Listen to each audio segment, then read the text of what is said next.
전 이혼 서류 한 장 남기고 떠난 전처가 갑자기 전화를 걸어왔다면 어떻게 해야 할까요? 게다가 내가 성공했다는 소식을 듣고 나서야 우리 가족이잖아라고 말한다면요. 제 핸드폰에 낯선 번호가 떠 있었습니다. 안 받을까 하다가 습관처럼 손이 갔어요. 여보세요. 조금의 정적, 그리고 익숙한 목소리가 들렸습니다. 정우 아빠 나야. 그 순간 귀가 멍해졌습니다. 온몸이 순간 얼어붙은 느낌이었죠. 그 목소리, 참 오랜만이었습니다. 딱 5년 전이었어요. 서류 한 장, 말 한마디 없이 우편으로 보내온 사람, 그리고 아들 손까지 잡고 떠난 사람, 그게 마지막이었습니다. 제 이름은 박진수, 올해 46이에요. 지금은 작은 유통회사를 운영하고 있지만 5년 전만 해도 완전히 바닥이었습니다. 사업 실패, 빚더미, 그리고 가족의 배신까지 모든 게 한꺼번에 무너졌었죠. 전처는 전화 너머로 말을 이었습니다. 정우가 요즘 많이 힘들어해. 당신도 이제 자리 잡았다며? 우리 한번 얼굴 보자. 말투는 평온했지만 그 밑바닥엔 익숙한 기색이 묻어 있었어요. 아, 이 사람 또 무언가를 바라고 있구나. 전 물었습니다. 왜 지금 와서? 그녀는 잠시 머뭇거리더니 말했어요. 우리도 가족이잖아. 그 말을 듣는 순간 가슴속 어딘가가 철컥하고 잠기는 느낌이었습니다. 가족이요? 내가 바닥에 있을 땐 전화 한 통 없던 사람들이 지금 내가 방송에도 나오고 사람들한테 성공한 사람이라 불리니까 이제 와서 다시 돌아온다고요? 그날 이후 한때 가족이었던 사람들이 하나둘 슬그머니 내 주변을 맴돌기 시작했습니다. 전처는 물론이고 그녀의 어머니, 동생들까지 마치 아무 일도 없었다는 듯이 다시 내 삶에 발을 들이려 했습니다. 하지만 전 다짐했었어요. 바닥일 때 곁을 떠난 사람들에게 내가 다시 손을 내밀진 않겠다고. 그리고 이제 그 다짐을 지킬 시간이 온 겁니다. 지금 생각해보면 그땐 참 어리석었습니다. 사람을 너무 믿었고 관계를 너무 쉽게 가족이라고 정의했던 거죠. 하지만 5년이라는 시간이 저를 완전히 바꿔놨습니다. 이제는 알아요. 진짜 가족이 누구인지를요. 처음 시작은 1톤 트럭 한 대였습니다. 작은 자파류를 싣고 직접 납품하고 밤엔 계산서에 눈 붙이던 시절. 하지만 남들 자는 시간에 일하고 놀 때 안 놀았더니 3년 만에 5톤 트럭으로 늘었고 5년쯤 지나니까 동네에선 저를 사장님이라 부르기 시작했죠. 그 무렵 지인의 소개로 전처를 만났습니다. 직장 생활을 하던 똑부러진 사람이었고 무엇보다 가정적인 인상이 좋았어요. 시댁 식구들도 깔끔하고 단정했죠. 장모님은 문화센터 강사였고 처제는 대학원에 다니고 있었어요. 결혼을 결심하기까지 오래 걸리지 않았습니다. 서로의 환경은 달랐지만 그때까진 사람만 좋으면 된다는 믿음 하나로 충분했거든요. 결혼식 날 장모님이 제 손을 꼭 잡고 말했습니다. 우리 은혜 잘 부탁하네. 난 정말 자네를 믿고 있어. 그때 전 진심으로 그 말을 믿었어요. 나도 이제 한 가정을 책임지는 사람이구나. 이 가족에게는 내가 든든한 기둥이 되어야지. 그래서 더 노력했습니다. 장모님이 무릎 수술하신다 하시기에 병원비를 다 내드렸고 처제가 유학을 가고 싶다 하기에 학비를 댔습니다. 그 집안 사정을 보면 분명 형편이 넉넉한 건 아니었지만 제가 잘 나가던 시절이었기에 부담스럽지도 않았어요. 처가 식구들은 자주 우리 집에 들렀고 명절이나 가족 생일이면 제가 직접 음식도 하고 선물도 챙겼습니다. 장모님은 그럴 때마다 우리 사위 덕에 산다며 웃었고 아내도 저한테 우리 집 영웅이야 라며 칭찬을 아끼지 않았죠. 그런 말 한마디에 저는 더 노력했습니다. 더 벌어야 했고 더 챙겨야 했죠. 그게 가족이라고 믿었으니까요. 하지만 그 모든 믿음이 한순간에 무너진 건 사업이 흔들리기 시작하면서였습니다. 처음엔 거래처 하나가 갑자기 도산 나면서 몇 천만 원을 떼인 게 시작이었어요. 그 다음엔 직원 횡령, 이어지는 세무조사, 그리고 경기 불안까지 한꺼번에 닥쳤습니다. 사무실 임대료가 밀리고 직원 월급도 늦춰졌고 트럭 할부가 연체되면서 신용 불량까지 갔습니다. 그 와중에도 전 가족부터 지키고 싶었어요. 그래서 사업체를 정리하면서도 집은 어떻게든 유지했고 아내와 아들은 일단 건드리지 않으려 했습니다. 하지만 가족은 제가 생각하던 그런 존재가 아니었습니다. 어느 날 퇴근 후 집에 들어갔더니 식탁엔 밥 대신 종이 한 장이 놓여 있었습니다. 이혼합시다. 정우는 내가 데려가겠어요. 부디 연락하지 말아줘요. 말 한마디 대면조차 없이 아내는 아이를 데리고 장모님 댁으로 들어가 버렸습니다. 전화를 해도 받지 않았고 장모님은 문자로 딱 한 줄 보냈어요. 우리 은희는 더 이상 그 생활 못 하겠다고 하네. 이쯤에서 그만 놓아주게. 그게 전부였습니다.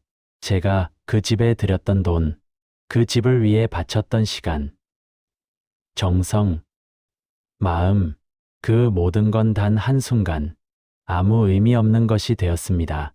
남겨진 건 빈집 한 칸, 세탁도 안 된 셔츠 몇 장, 그리고 사진 속 웃고 있던 가족 얼굴이 전부였습니다.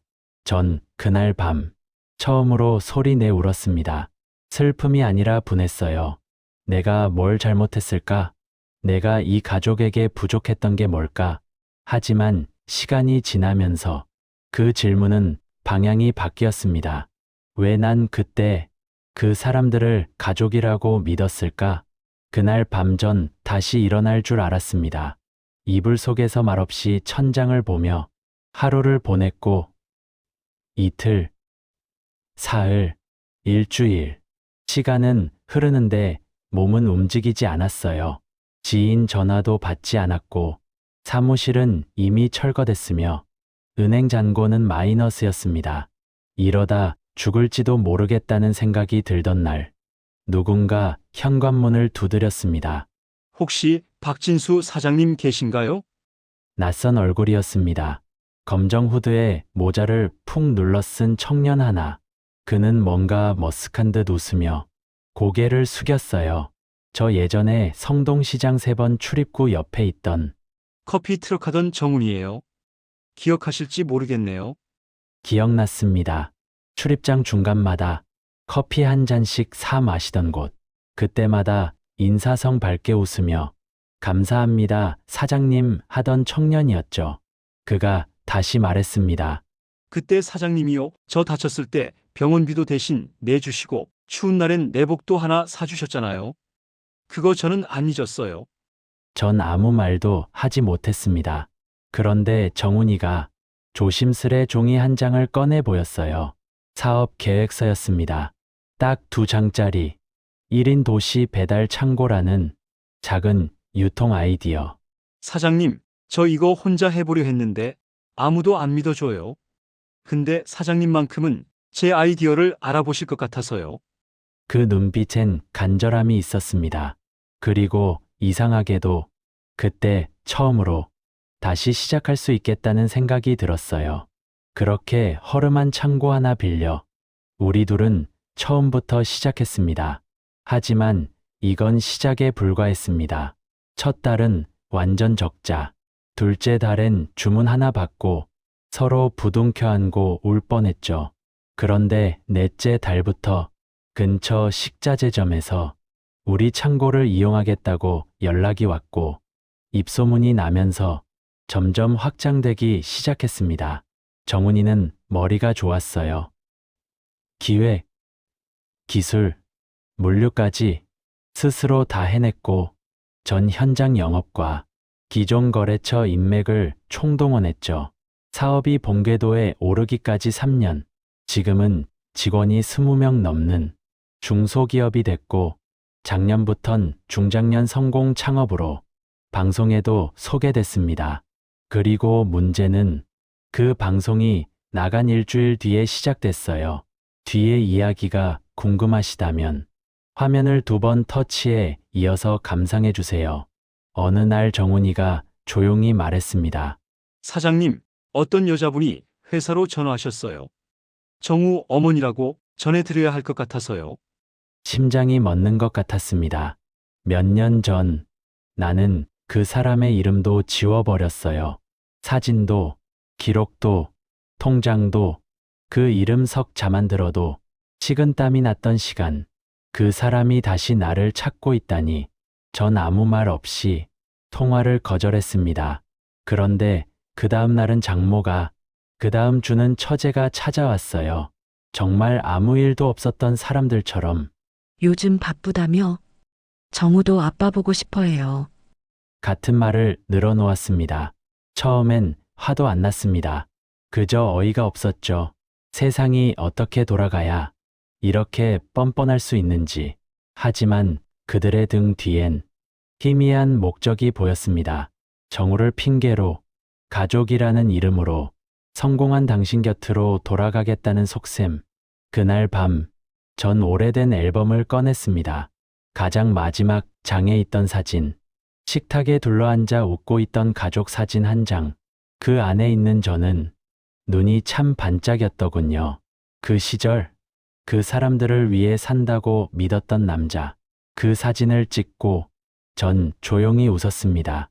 이제 이 판은 내가 주도할 차례라는 걸 알았고, 그날 이후 전처 가족들의 움직임은 더 노골적이었습니다. 처제는 문자로 언니 요즘 잠도 못 자요. 며 안부를 묻고, 장모는 사무실 근처까지 와선 밥이라도 한번 먹자고 말했죠. 그리고 마침내 전처 은희가 찾아왔습니다. 회사 로비에 앉아 조용히 기다리던 그녀는 내가 계단을 내려오자 일어나 인사를 했어요. 진수 씨, 그 목소리, 그 말투, 예전과 똑같았습니다. 다만 달라진 게 있다면 그녀는 이제 내가 필요해진 사람이 되어 돌아왔다는 거죠. 정우. 요즘 아빠 보고 싶어 해. 저번에 방송에서 아빠 나온 거 봤다고 하더라고.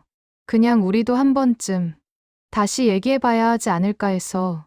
말끝을 흐리는 모습, 눈치 보는 듯한 표정. 예전엔 몰랐는데 이제는 너무 잘 보였습니다. 그녀가 원하는 건 아들이 아니에요.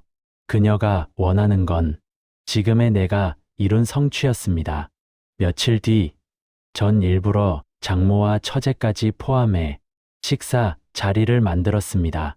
정훈이에게는 미리 양해를 구했고, 그날은 회사 근처 고급 한정식집을 예약했어요.